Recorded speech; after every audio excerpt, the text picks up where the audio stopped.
네, 반갑습니다. 이투스 연수에서 국어를 가르치는 이주원입니다.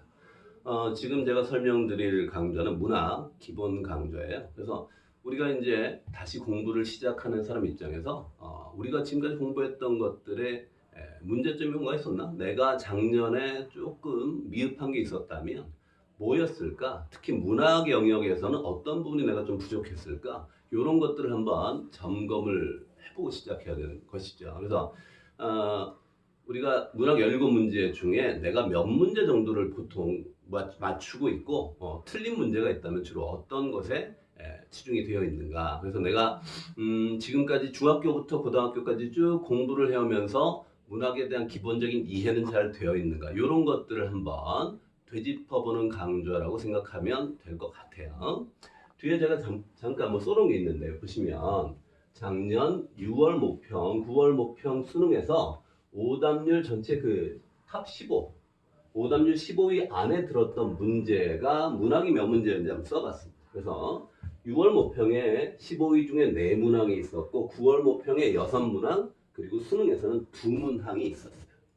그리고 그 6월 모평에 오답률 전체 2위에 문학이 하나 포진이 돼 있었고요. 그 다음에 9월 모평엔 오답률 1위가 문학이었던 거죠. 그리고 수능은 오답률 10위에 있었습니다. 그러니까 6모나 9모보다는 수능이 문학이 좀 쉬웠나? 라고 생각할 수 있지만 여기 괄호 안에 오답률을 보시면 꼭 그렇지는 않아요. 그래서 여기 2위, 오답률 2위였을 때 오답률 71%였고 얘는 66%, 그리고 수능에는 59%였기 때문에 그렇게 큰 차이는 아닙니다. 그리고 1등급 컷을 보시면 알 수 있듯이 왼쪽이 엄매입니다. 그래서 86이었다, 96이었다가 84로 떨어졌잖아요. 그래서 9월 모평이 쉬웠었기 때문에 수능이 어려울 게 예견이 됐고 실제로 많이 어려워서 이 등급 컷이 1컷이었다는 거죠. 근데 이 등급 컷이 이렇게 낮아지는 데는 사실은 숨은 이유가 하나 있는데 그게 뭐냐면 이 문학입니다. 그러니까 문학이 오답률이 높아지면 어떤 일이 오답률이 높아지는 게 아니고요.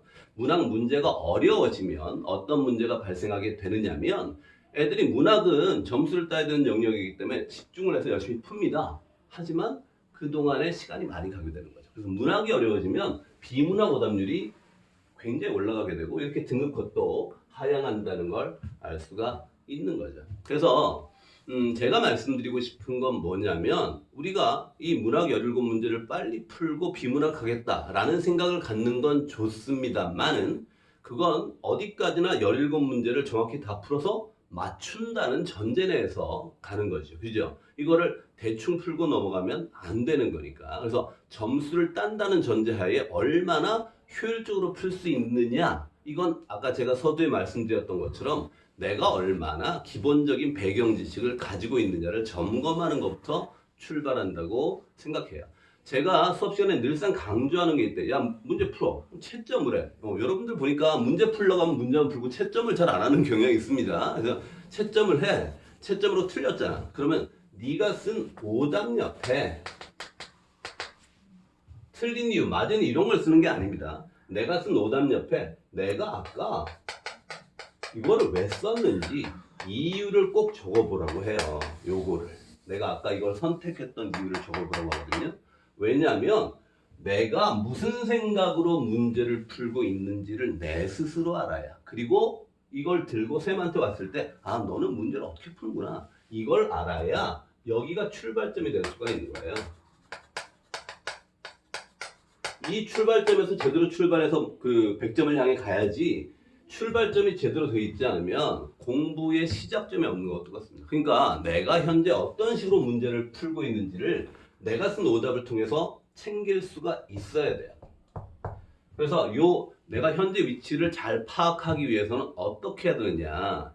우리가 중학교 1학년 때부터 쭉 배워온 문학의 기본적인 이론들이 있어요. 이게 이제 중학교, 고등학교에 반복되어서 학습이 됐는데 문제는 여러분들이 이 코로나 사태 때문에 학교를 제대로 못 간 경우가 꽤나 많았다라는 거고 집에 온클은 틀어놓지만 사실 온클만 틀려 있는 거지 내가 공부를 하는 건 아니잖아요.